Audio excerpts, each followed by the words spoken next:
Senhor, amados do Periscope e Facebook, estamos aqui para falar sobre escatologia, né? O livro do profeta Daniel, capítulo 7. Vamos falar sobre a interpretação de Daniel, né? Dos 4 animais. Eita, é que é forte, né? Vamos chamar aqui o pessoal, né? Estamos aqui, os amados, para fazer notório o nome do Senhor Jesus Cristo. E aí vamos ver que tem muita coisa interessante. E, amados, não cessa de chegar perguntas para nós, e algumas das perguntas não dá para colocar todas no canal, por isso que eu criei também outro canal, o Wallace, vocês podem ver, o Wallace Kandahar Oficial. E lá tem coisas ecléticas, porque as dúvidas não são só escatológicas, não são só de estudo, certo? Então, tem muita pergunta interessante. Então, vamos lá. E lá também vocês vão ver audiolivros, né? Ou seja, o que seria? São livros que a gente faz, né? E vai fazendo Alex, seja bem-vindo, né? Lá no Facebook. Então, amados, vamos fazer a leitura do texto que está em Daniel 7, do 16 ao 18. Eu vou botar só o trechinho, mas você pode ler o capítulo 7, do 1 ao 28, que vai dar certo. E nós estamos aqui para fazer, vocês podem convidar pessoas também, porque quanto mais se estuda, mais se cresce. Então, num sonho, diz o texto, me aproximei de um dos anjos que ali estava e lhe indaguei sobre o significado de tudo quanto eu havia podido observar. E ele me atendeu, dando-me a seguinte revelação. Eis que 4 grandes animais representam 4 reinos que se levantam sobre a terra. No entanto, os santos de Elion, o Altíssimo, receberão o reino e o possuirão para sempre, sim, por toda a eternidade. Recebe. Agora, no sonho, ele viu 4 animais, certo? Outro sonho desta feita, dado a Daniel, traz a revelação de impérios mundiais, certo? E vamos ver. Vale a pena observar o relato que é anterior aos episódios descritos no capítulo 5 e 6. No sonho são mostrados 4 animais representando os impérios, a semelhança que foi vista no sonho da estátua, no capítulo 12, que a gente já falou sobre a estátua, né? Que aí, a estátua também é escatológica. A última parte da estátua, que é os pés de barro misturado com ferro, é Roma. Então, esqueça esse besterol de que o anticristo, ele é judeu. Esqueça, certo? Pode, quem quiser acreditar, ficar livre para acreditar, meu irmão. Mas a questão é o seguinte. Se é Roma que está no controle, como é que ele é judeu, meu amigo? Né? Então, vamos mais para frente. A interpretação do capítulo 7, versículo 15 ao 28. Leão com asas. Ele viu um leão com asas, né? Ezequiel não, Daniel, isso. 7, do 15 ao 28. Olha só o que ele diz. Eu, Daniel, fiquei sobremodo perturbado, porque meu espírito, por quantas visões que passaram pela minha mente, me aterrorizaram. Aí lá no versículo, vamos ver, ele me deu o seguinte esclarecimento. Significado, aqui esses 4 grandes animais representam 4 reinos que se levantarão na terra e tal. 18. Diante disso, eu quis saber verdadeiro significado do 4º animal. O que chamou a atenção foi o 4º animal, né? Então, ele quis saber este 4º animal. Porque, veja bem, ele vê no capítulo anterior, ele vê olhando vi, olha só, no capítulo 7. O primeiro era semelhante a um leão. Lá no 7:4. Tinha asas de águia. Eu contemplei, certo momento, as suas asas foram arrancadas. Olha.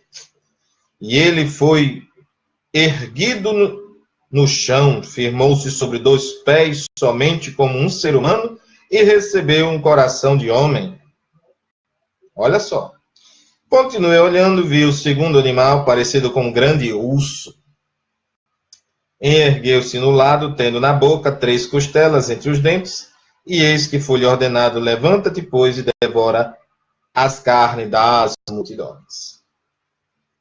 Em segundo, eu vi o outro animal, agora semelhante a um imenso leopardo. Eita. Yeah. Tinha as 4 asas de ave, até as 4, e também 4 cabeças, e foi-lhe dada toda a autoridade para governar. E essas visões eu tinha durante a noite, o meu sonho e tudo mais. Ele viu durante a noite, vi ainda um 4º animal horrível, apavorante, extremamente poderoso, possuía grandes dentes de ferro, olha só, os quais estraçalhava e devorava avidamente suas vítimas e pisoteava tudo que sobrava. Este monstro era diferente de todas as feras anteriores e tinha 10 chifres. Enquanto eu analisava os 10 chifres, encontrei um outro chifre pequeno que apareceu entre eles, e 3 dos primeiros chifres foram arrancados para dar lugar a ele. Esse chifre que surgiu entre os demais tinha olhos como os olhos de um ser humano e uma boca que falava com soberba e arrogância. Então, vamos lá. Asas, o leão, Império Babilônico. Asas é a referência pela rapidez das suas conquistas. Nabucodonosor teve muito isso daí. Urso, com 3 costelas na boca, o Império Medo-Persa. As costelas podem ser uma referência às grandes conquistas do Império. Babilônia, Lídia e Egito. 3 costelas fortes, né? E aí, amados, a gente tem que prestar atenção, porque é profético. Mas esses daí são do passado. Até o 3º, vamos concordar que sim, e até o 4º, sim, mas o 4º ele se prolonga e aparece um outro, né? E aí vamos ver como é que a gente faz, aleluia, isso daí. Leopardo com 4 cabeças e 4 asas, o Império Grego, eita, aleluia. Geice Borges, seja bem-vinda, Deus a abençoe, Deus tem um plano na sua vida. 4 asas, 4 cabeças pode ser referência à divisão do Império Grego, que foi dividido por Alexandre, depois da morte de Alexandre o Grande. Né? A morte de Alexandre o Grande ficou Egito, que é Alexandre o Grande, a eles Egito, Macedônia, Síria e Ásia Menor, que são os 4 comandantes de Alexandre. Então, cada um ficou isso daí, nesses 4 cantos, né? Besta com 10 chifres, o Império Romano. Os 10 chifres, e quem é romano hoje? A Igreja Católica, né? Os 10 chifres são futuros reis e correspondem aos dedos da estátua do capítulo 2 e os 10 chifres da besta do Apocalipse 13:2 e 17:2. O chifre pequeno, que diz que aparecia, né, na cabeça, é o reino do anticristo. Refere-se a um grande líder que surgirá nos 10 reinos futuros e que representa a besta que surge do mar. Mar fala de nações ou política, certo? Sempre quando fala de nações, para mim dizer que ele seria judeu, o anticristo, eu deveria admitir que ali naquele texto não está falando de mar. Está falando de igreja judia, que é diferente no capítulo 12. Capítulo 12 de Apocalipse, quando ele chegar lá, você vai ver os detalhes que ali fala da igreja, certo? Só que vindo de Israel, judaico, certo? O 12. Mas, amados, que chega ao ponto de que mar é nações e ele vai vir das nações gentias. Então, ele é gentil. Pode ser que ele nasça em cidade gentia e seja judeu, de paz judeus, para fazer a paz? Pode, certo, é uma sugestão. Mas nós não podemos afirmar. O fato é que ele tem que ser gentil. Surgirão 10 reinos futuros. Que são esses 10 reinos futuros? É a totalidade das nações. 10 apresenta tudo, né? Total. E que representa a besta que surge do mar, relatada no capítulo 13 de Apocalipse. Então, a besta que surge do mar é o anticristo. E daí já dá para entender que no livro de Daniel também tem referências a ele ser um governante. Então, ele vai usar de política. A segunda visão de Daniel e outra, para ser político e governar as nações, começando do Brasil, de preferência, ele não seria judeu, certo? Porque o judeu vai querer obrigar a pessoa a guardar o judaísmo, certo? Embora que nenhum judeu faça isso. Mas eu estou falando do anticristo, filho do pecado, né? A segunda visão de Daniel, capítulo 8, versículo do 1 ao 27. O sonho de Daniel sobre um carneiro, um bode e sobre os chifres. Daniel tem um novo sonho. Embora estando na Babilônia, ele se vê na cidade de Suzã, capital do Império Persa. Olha só. E avista um carneiro com 2 pontas, sendo maior, e ataca todos os lados, sem que nenhum animal pudesse resistir. Nisto, quem vem o bode da banda do ocidente, que tem um grande chifre, com o qual fere o carneiro. Este pode se tornar grande, porém tem o seu chifre quebrado, surgindo em seu outro lugar outros 4 chifres, dos quais surge um chifre menor. Este pequeno chifre cresceu para a região do Oriente e se tornou grande. Ele ordena a suspensão do sacrifício no templo, olha só, por período de 1150 dias, certo? E aí vamos à interpretação do anjo Gabriel, que está em Daniel, né? Daniel, capítulo 8. Vocês têm aí a espada aí para conferir. Confira. Capítulo 8, a partir do 15. Olha só. Enquanto eu, Daniel, contemplava atentamente a visão que fora dada e procurava compreendê-la, diante de mim surgiu alguém semelhante a um guerreiro. E ouvi a voz de um ser humano que vinha da direção do rio Ulai e bradou: Gabriel, revelai a este homem o significado da visão. Eita, aleluia. É manto, é fogo, é glória. Bora, Gabriel, manda aí o fogo. Assim que ele se aproximou de onde eu estava, fiquei apavorado e caí prostrado com o rosto rente ao chão. Mas ele me acudiu e explicou: entendei, ó filho do homem, eis que esta visão se refere a tempos do fim. Não é assim?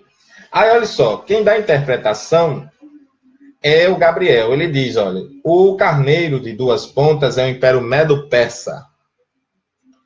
A ponta que surgiu por último é a Pérsia, se torna maior que o carneiro, conquista todos que ataca. O bode peludo com um grande chifre é Alexandre, o líder do Império Grego. Ele conquistou o Império Medo-Persa. Os 4 chifres são os 4 generais que assumiram o poder com a sua morte. Ptolomeu, Seleuco, depois você pode pesquisar na internet, Cassandro e Lisímaco, chamados Diadocos sucessores, certo? O pequeno chifre é Antíoco IV, Epifânio, rei Seleucida. A respeito dele, cita o pastor Antônio Gilberto. Antíoco Epifânio, o chifre pequeno de Daniel 8:9, é conhecido como o anticristo do Antigo Testamento. Tal perseguição que infligira ao povo judeu no século II a.C., durante o período interbíblico, que é entre Malaquias e Mateus, é o chamado período interbíblico, ou intertestamentário. Chama-se o período compreendido entre Malaquias e Mateus, cerca de 400 anos. Antíoco reinou de 175 a 167 a.C., ele decidiu exterminar o povo judeu à sua religião. Chegou a proibir o culto a Deus e recorreu a todo tipo de torturas para forçar os judeus a renunciar à sua fé. Este Antíoco é uma figura do anticristo, e o período de 2.300 tardes e manhãs, isto é, 150 dias, é o tempo compreendido entre a profanação do templo, promovida por ele, até a sua purificação efetuada por Judas Macabeus, que teve a revolta dos Macabeus, porque esse cidadão quis obrigar os judeus a suspender o sacrifício diários. Aí pegou. Teve uma revolta. Quando os judeus revoltaram sob a liderança de Matatias e retomaram o poder. Amém? E aí, a gente vai encerrar aqui. Eu vou dar uma pausa. Por quê? Porque, amados, é muita coisa para a gente fazer e vai ficando cada vez mais gostoso. Mas entenderam aí que estes reinos vieram, são históricos, e agora só falta um reino que está enfraquecido, que está em vigência agora, que é Roma.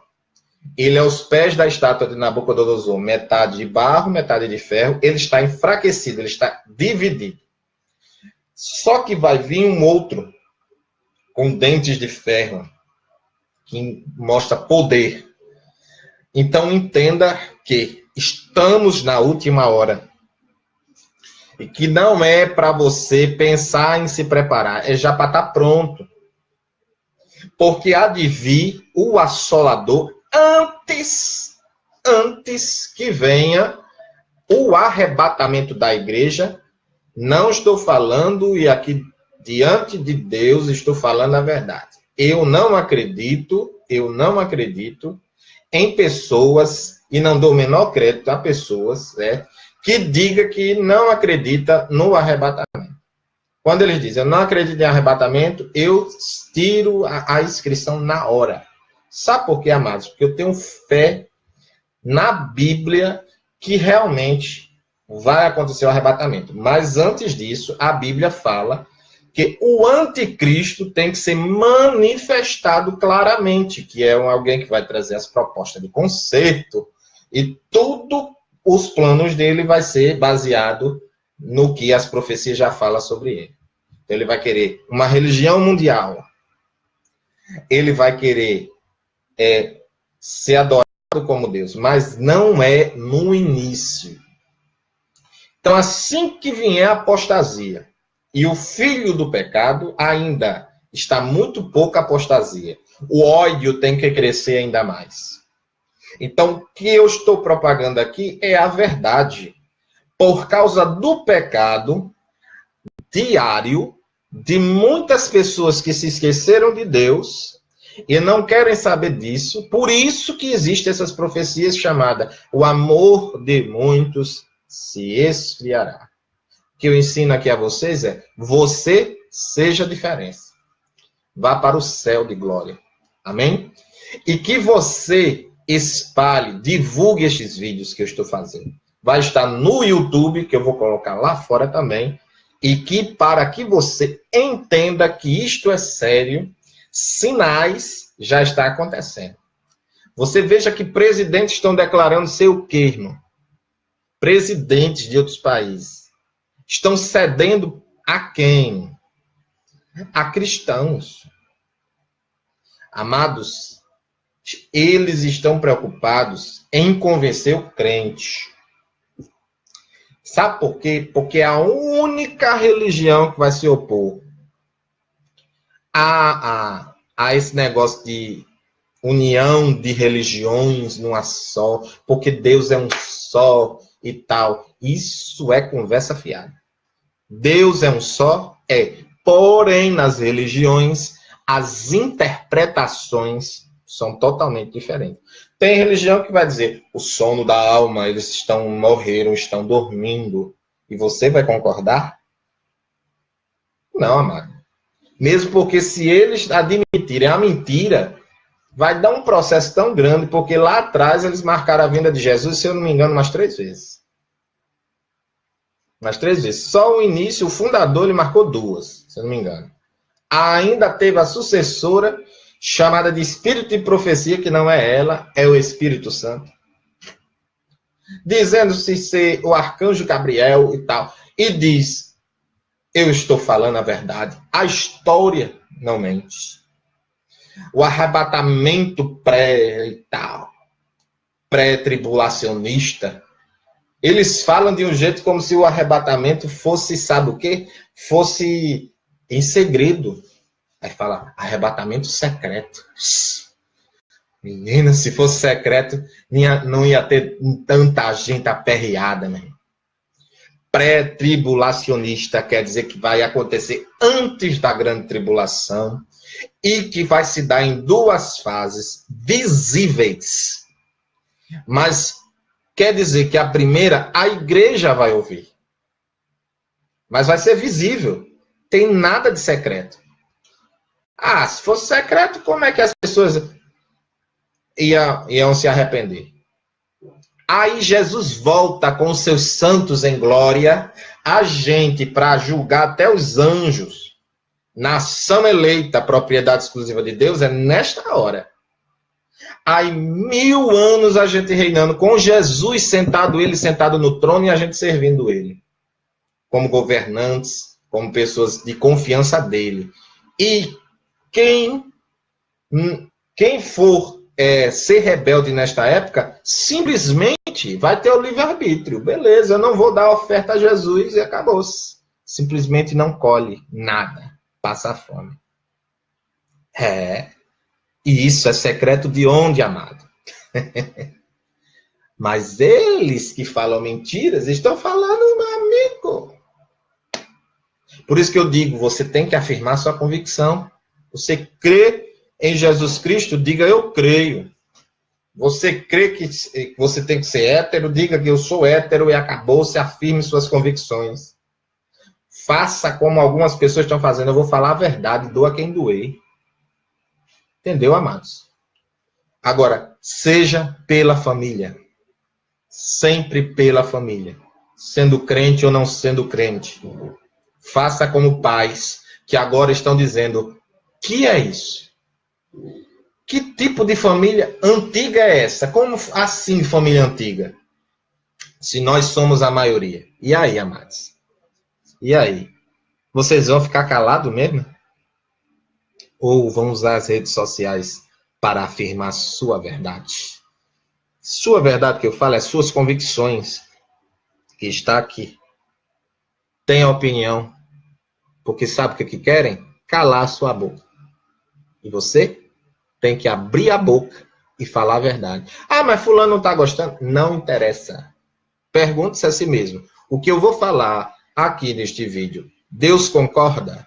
Se concorda, faça. Amém? Então, a paz do Senhor e até o próximo vídeo. Quero pedir desculpas a vocês, perdão, porque tive muito contratempo essa semana e não deu para fazer a doutrina dos anjos segunda, mas amanhã, pontualmente, eu vou estar fazendo, tá certo, amados? Então, a paz do Senhor. Hoje, escatologia. Espero que tenham gostado. Próxima semana, 70 semanas de Daniel. Eita, é fogo, é manto, é glória. E assina aqui o canal e dá a tua curtida, dá o teu comentário, participa, porque vocês só me motivam a fazer mais vídeos interessantes. E lá na página Wallace Oficial, daqui a pouco eu estarei lá, para que vocês alarguem vídeos já gravados e eu vou falar coisas interessantes que vocês vão prestar atenção. Coisas da atualidade e coisas engraçadas, vocês vão prestar atenção. tá certo? Pai do Senhor e tudo de bom para vocês.